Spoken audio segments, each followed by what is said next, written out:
Bismillahirrahmanirrahim. Assalamu alaikum, dear beautiful students. How are you? I hope you will be good and keep focusing on your studies. आज हम बात करने वाले हैं अपने पेरिफेरल नर्वस सिस्टम के बारे में. What is peripheral nervous system? This is a composed of nerve that arise from the spinal cord and our brain. हमारे पास वो नर्व होते हैं जो कि हमारे स्पाइनल कॉर्ड और ब्रेन से निकलते हैं. ओके हो गया. अब जो जो जो नर्व हमारे ब्रेन से निकलते हैं उसको हम क्रेनियल नर्व कहते हैं. क्यों क्रेनियल नर्व कहते हैं? Just because the brain is present inside the cranium, तो इसको हम क्रेनियल नर्व कहते हैं. And they are 12 pairs in number. Okay. और जो हमारे पास ब्रेन नर्व होते हैं, जो क्रेनियल नर्व होते हैं, ये हमारे पास सेंसरी नर्व भी इसके अंदर होते हैं, मोटर नर्व भी होते हैं और मैक्स नर्व भी होते हैं. यानी कि तमाम के तमाम नर्व्स इस क्रेनियल नर्व के अंदर मिलते हैं और क्रेनियल नर्व को बनाते हैं. अब जो हमारे पास स्पाइनल नर्व है, ये स्पाइनल कॉर्ड से निकलते हैं और ये 36 पेयर्स हैं. इसके नंबर क्या है? 36 पेयर्स, यानी कि 31 जोड़े हैं. और ये तमाम की तमाम मिक्स नर्व है, यानी कि सेंसरी मोटर न्यूरॉन ने इसको मिलकर बनाया हुआ है. ओके. अब जो हमारा स्पाइनल नर्व है और जो हमारा क्रेनियल नर्व है, इन्होंने दो पाथवे बनाए हैं. दो pathway. The first one is sensory pathway and second one is the motor pathway. तो जो हमारा सेंसरी पाथवे होता है, ये कंडक्ट करता है इम्पल्सेस को from the receptor to the central nervous system. और जो हमारा मोटर पाथवे होता है, ये कंडक्ट करता है इम्पल्सेस को from the CNS to the effector.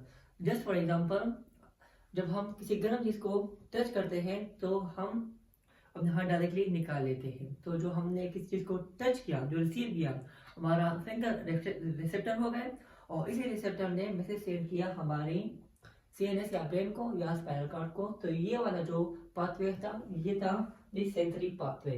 अब जो इफेक्ट होगा, जो रिस्पॉन्स मिलेगा, यानी कि जो सीएनएस यानी कि हमारे ब्रेन से और या हमारी स्पाइनल कॉर्ड से जो मैसेज मिलेगा कि हम अपना हाथ हटा रहे हैं, इफेक्टर को, हमारे हेड मसल को जो मैसेज मिलेगा कि जब हम अपना हाथ निकाल लेते हैं तो उसको हम क्या, ये वाला पाथवे होता है हमारा मोटर पाथवे.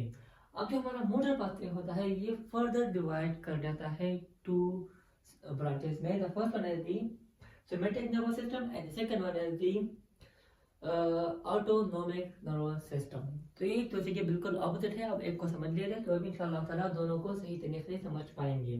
तो जो हमारा सोमेटिक नर्वस सिस्टम होता है, ये कंट्रोल करता है हमारी कॉन्शियस और वॉलंटरी बेहबनाक और हमारी जो इख्तियार में होते हैं उन एक्शन को ये कंट्रोल करता है. और इसके अंदर सिर्फ और सिर्फ मोटर न्यूरॉन प्रेजेंट होते हैं और ये अटैच होते हैं स्केलेटल न्यूरॉन की, स्केलेटल मसल के साथ ये अटैच होते हैं. जो हमारा ऑटोनोमिक नर्वस सिस्टम होता है, ये भी बिल्कुल इसी तरह जैसा होता है, लेकिन वो भी मोटर न्यूरॉन से बना हुआ होता है, लेकिन वो कंट्रोल करता है हमारी अनकॉन्शियस मूवमेंट को. और ये इनवॉल्यूंटरी भी कर सकता है और इनवॉल्यूंटरी को भी कंट्रोल कर सकता है. अब ये डिवाइड कर जाता है, जो ऑटोनोमिक नर्वस सिस्टम है वो डिवाइड कर जाता है टू सिस्टम में. The first one is sympathetic and the second one is the parasympathetic.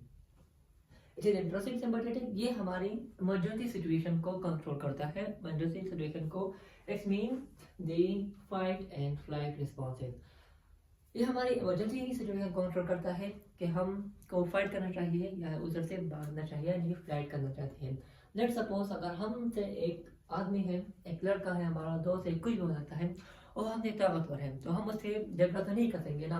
हम अगर कोई कंट्रोवर्सी हो भी गई तो उसको हम हल करेंगे, या अगर फिर भी वो करना चाहता है, हमको मारना चाहता है, तो हम उधर से फ्लैट लेके हम उधर से भाग जाएंगे.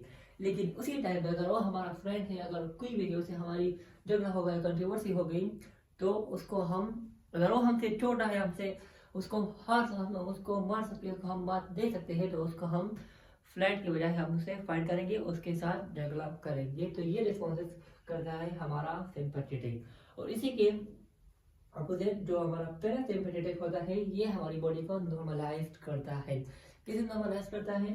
कि जब हम फाइट कर रहे हैं, किसी को साथ झगड़ा कर रहे हैं और या हम फ्लैट कर रहे हैं कि भाग रहे हैं, तो हमारी जो हार्ट बीट होती है, जो हमारी ब्रीथ रेट होती है, जो हमारी डाइजेस्टिव सिस्टम होती है, जो हमारी और भी जो हमारी मेटाबॉलिज्म रिएक्शन, जो हमारी एनिमल रिएक्शन होती है हमारी बॉडी के अंदर, वो डिस्टर्ब हो जाती है। तो इसको नॉर्मलाइज करने के लिए ये वाला सिस्टम एक्टिव होता है, जिसको हम पैरासिम्पैथेटिक नर्वस सिस्टम कहते हैं, और it is also called the rest and digest system. Now move to the simple revision, it is a simple review. आप इस टेबल को देख लें। आपको आई होप दिस टेबल आपको विजिबल होगा आपकी स्क्रीन में। तो इसमें डिवाइड हो गया है central nervous system and peripheral nervous system. Central nervous system आपको दिख रहा होगा, ये ब्रेन पर और स्पाइनल कॉर्ड पर मुश्तमिल होता है, और दूसरी तरफ जो हमारा पेरिफेरल नर्वस सिस्टम होता है ये स्पाइनल नर्व और क्रेनियल नर्व इससे निकलते हैं, ये यहाँ से शुरू होता है। अब जो हमारा क्रेनियल नर्व होते हैं और स्पाइनल नर्व होते हैं, टेबल में देखिए तो ये सेंसरी पाथवे बनाते हैं और मोटर पाथवे भी बनाते हैं। अब जो हमारा सेंसरी पाथवे होता है ये अब बिल्कुल नीचे आ जाए, ये करता है transmit impulses from receptor to the CNS, और दूसरी तरफ जो हमारा मोटर पाथवे होता है वो फर्दर डिवाइड हो जाता है टू ब्रांचेस में, जो कि सोमैटिक नर्वस सिस्टम जो कि स्केलेटल मसल के साथ अटैच होता है, और दूसरा है ऑटोनोमिक नर्वस सिस्टम जो कि कार्डियक मसल, स्मूथ मसल और हमारे ग्लैंड के साथ अटैच होता है। ओके अब जो हमारा ऑटोनोमिक है ये फर्दर डिवाइड हो जाता है किस चीज में, सिंपैथेटिक एंड पैरासिम्पैथेटिक में। तो जो सिंपैथेटिक होते हैं ये कंट्रोल करते हैं, ये हमारी बॉडी को प्रिपेयर करते हैं फॉर द इमरजेंसी सिचुएशन, और दूसरी तरफ जो हमारा पैरासिम्पैथेटिक नर्वस सिस्टम होते हैं ये हमारी बॉडी को नॉर्मलाइज करते हैं हमारी ओवरऑल एक्टिविटीज को। So that's it for now, Allah Hafiz, fee Aman Allah.